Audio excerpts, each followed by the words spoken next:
Kakanin na overloaded sa langka ating lulutuin. Kaka-harvest lang natin ng langka. Gagawin natin itong masarap na kakanin. Kukuha lang tayo dito ng mga around 1 and 1/2 cups shredded langka. Sa recipe ito, gagamit din tayo dito ng grated buko. Yung good for salad ang ating gagamitin. I-grate lang natin ito. Nga around 1 and 1/2 cups din ang ating gagamitin. Ito na ang dalawa nating main ingredients. Itabi lang natin ito at i-prepare natin ang iba pang mga sangkap. Isang bowl, naglagay tayo ng 4 and 1/2 cups of malagkit flour. Nag-add tayo dito ng 1 and 1/2 cups of rice flour. Recipe ito, gagamit tayo dito ng 2 pirasong kinudkod na niyog. Extract lang natin ang gata nito para makakuha tayo ng 6 cups of coconut milk. Mix lang natin ang coconut milk sa ating flour mixture. Haluin hanggang sa ma-fully combine ang lahat ng mga ingredients. Sa ating bowl, nag-add tayo ng 2 and 1/2 cups of brown sugar. Mix lang natin para ma-fully combine ang lahat ng mga ingredients. Mag-add din tayo dito ng 1 and 1/4 cups of condensed milk. Tuin lang natin hanggang sa ma-fully mix ito. Pangbalansin ng tamis, nag-add tayo dito ng 3/4 teaspoon of fine salt. At dito sasalain natin ang ating mixture para maging pino ito. Ito na po ang ating mixture na nasala. Gagawa tayo dito ng 3 flavors. Divide lang natin ang ating mixture into 3 equal parts. Approximately 2 and 1/4 cups each. Sa bowl, inilagay na natin ang ating 1 and 1/2 cups of shredded langka at saka ang ating 1 and 1/2 cups of grated buko. Sa isa namang bowl, nag-add tayo dito ng 1/2 tablespoon of OB powder. Mix lang natin ito hanggang sa ma-fully combine ang lahat ng mga ingredients. Para mas mapatingkad natin ang kulay ng ating langka, nag-add tayo dito ng a few drops of yellow food color. At itansya nyo lang mga mamis kung gaano katingkad ang gusto nyo sa inyong mixture. Gagamit tayo dito ng 2 10x3 inches na round pan. Nagline lang tayo dito ng dahon ng saging at nag-spread tayo ng oil nito para madaling matanggal ang ating mixture or ang ating kakanin kapag ating niluluto. Unahin nating lutuin ang ating OB flavor. At dapat rolling boil ang water mga mamis before natin isalang sa ating steamer.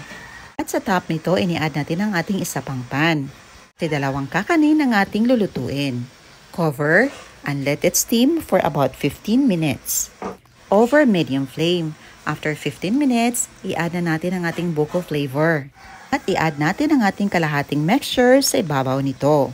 Cover and steam for about 22 minutes over medium flame. While waiting, gagawa muna tayo ng ating latik. Ito yung second piga na gata. 3 cups ang ating gagamitin. Lutuin natin ito sa high flame hanggang sa ma-extract natin ang latik nito at maglalangis na ito. Ito na after 22 minutes, i-add na natin ang ating langka flavor. Cover and let it steam for about 30 minutes over medium flame. Ito na after a few minutes, kumulo na ang ating gata. Halu-haluin lang natin at hayaan hanggang sa maglalatik ito. Ito na mga mamis, malapit nang maluto ang ating latik. Check muna natin ang ating kakanin. After 30 minutes, luto na at ready na din ang ating latik. Hanguin lang natin ito at papalamigin. Mas mainam na ma-fully palamig natin ito mga mamis before natin ma-unmold para mag-set talaga ito. Ilagay natin ito sa freezer for about 1 hour para mag-set. But ito, hindi na natin nilagay dahil excited na tayong tikman ang ating masarap na kakanin. I-unmold na natin. Spread lang tayo ng oil sa dahon ng saging sa ating paglalagyan nito para hindi didikit ang ating kakanin. Ito na mga mamis, ready to serve na ang ating napakasarap na sapin-sapin. Ito tinanggal lang natin ang dahon. Spread ng kuting oil at pudburan ng latik. Napakasarap talaga nito at very special dahil sa langka at buko ng ating nilagay.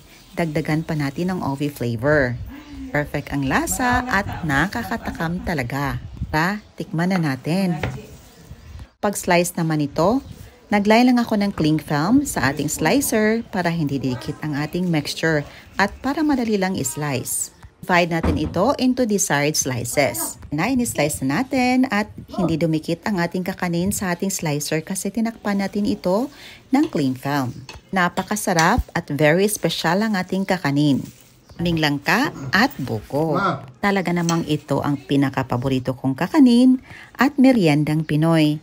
Ayan lang po mga mami, hoping yung subukan ng ating recipe. Thank you so much for watching. See you in my next vlog. God bless you all and stay safe everyone. Bye and enjoy!